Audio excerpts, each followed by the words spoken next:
All right, we're here with Coach Wendel McRaven from Texas A&M. Coach, first of all, just overall feelings on the meet and how things went.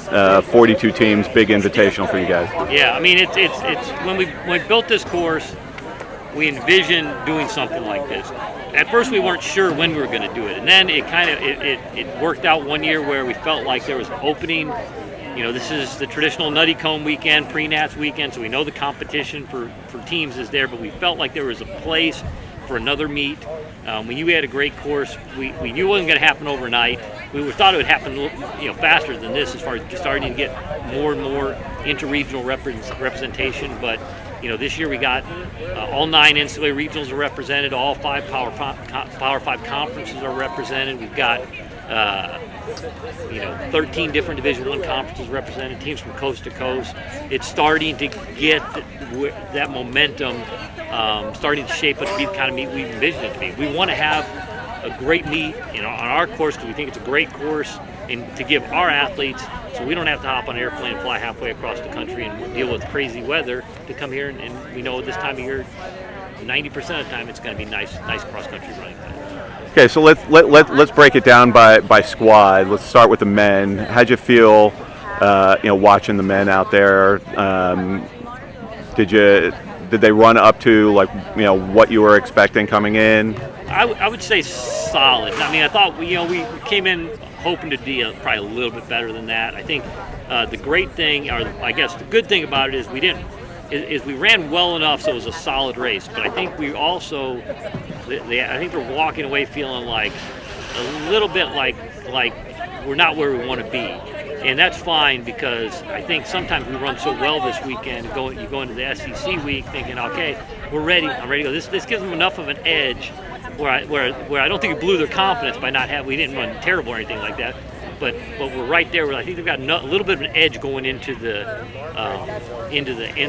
postseason, into the SEC meet, into the regional meet, where it's like, okay, we got to keep working. We got to keep focused on the task at hand, and so that's good. I thought Eric ran great. So we opened him a little bit later this year. It's only his second race.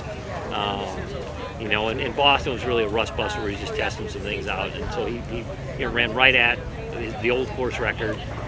So I'm pleased with where he's at. The goal for him is November. And the goal for all of our guys is November. But specifically, his goal is to be ready to rock and roll in November. I thought really Cooper Cothra, he ran really well at the A&M Invitational. Then he got knocked back a bit at Boston. He hurt his back, fell down a hill, hurt his back. He didn't run very well. And so I was nervous about where he was coming in. But his trainings looked great, and he ran great. I mean, it's amazing you run 23:55 and get like 26th place or something like that. So, he's not pleased with the place by any stretch of the imagination, but he's smart enough to see how I see the progression. I see that I'm running faster than I've ever run before. So it's a great field and big field. So, yeah. Eric talked a little bit about strategically wanting to open up later this year, his last cross-country season. What was behind that? Is it simply just to be fresher legs for November? Well, everybody's different, and I learned that a long time ago coaching. That you got to kind of individualize things a little bit. With Eric, you just started to see a pattern. He'd run a great race. After a couple races into a season, he'd run really well, and then you kind of see it fade a little bit. And as a coach, I'm always racking my brain. What am I doing wrong in training? What am I doing wrong in training? What do I need to change? And then after a while, we just started figuring it. I think it's just a number of races. I think people have there's emotional energy, and everybody's different. Like I said, the old school guys like me wanted to race every single weekend, twice a week sometimes. And loved it. He's a guy that I think exerts, even when he knows it's a low-key meet, I think he expends a lot of emotional energy every time he races. So we got to pick and choose, be a little bit more selective with him. So that's part of that. That's where that came from. Okay. Let's transition over to the women's team. How'd you feel about their performance? Really solid. Like I said, another one where you could say solid. I think they were disappointed. It's kind of funny because I walked away going, okay, And I think we've gotten to the point where even though we know this is a really good meet, like they're walking away in 7th place and they see 7th place and they're like, 7th place doesn't sound good. And I'm like, well, you look, I think 2nd place was 188.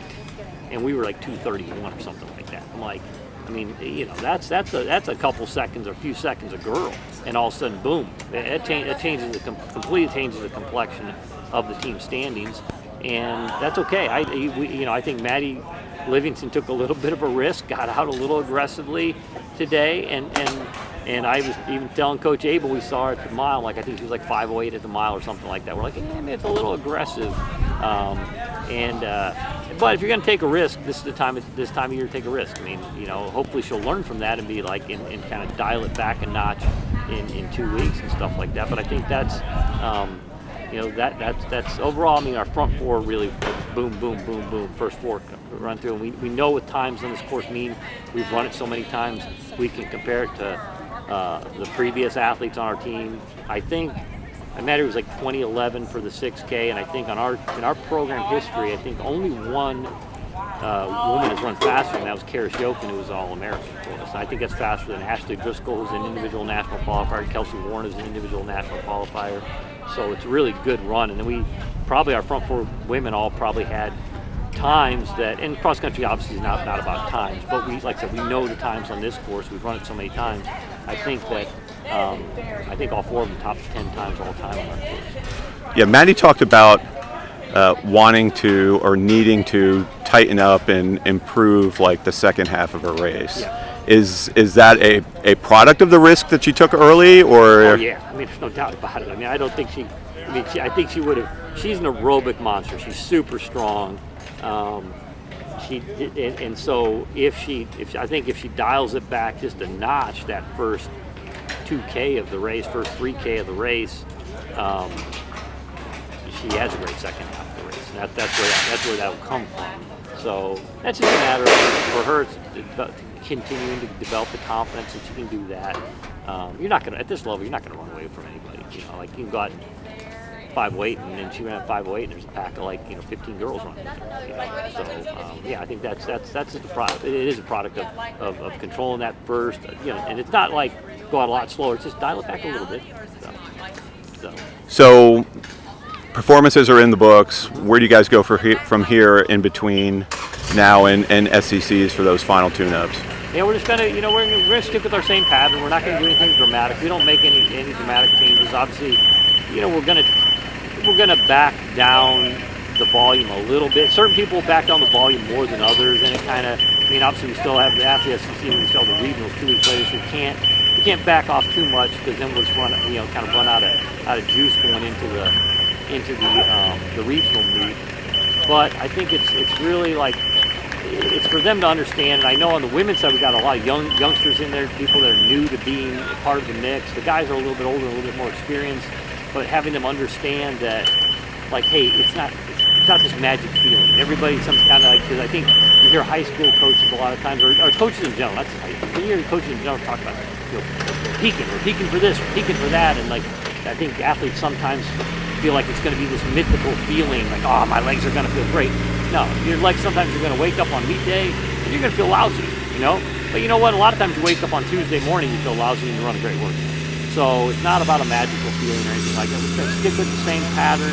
Like I said, dial down the volume maybe a little bit, depending on the individual, dial down the intensity a little bit for some individuals. And, ideally kind of mentally focus on what we're ready to do.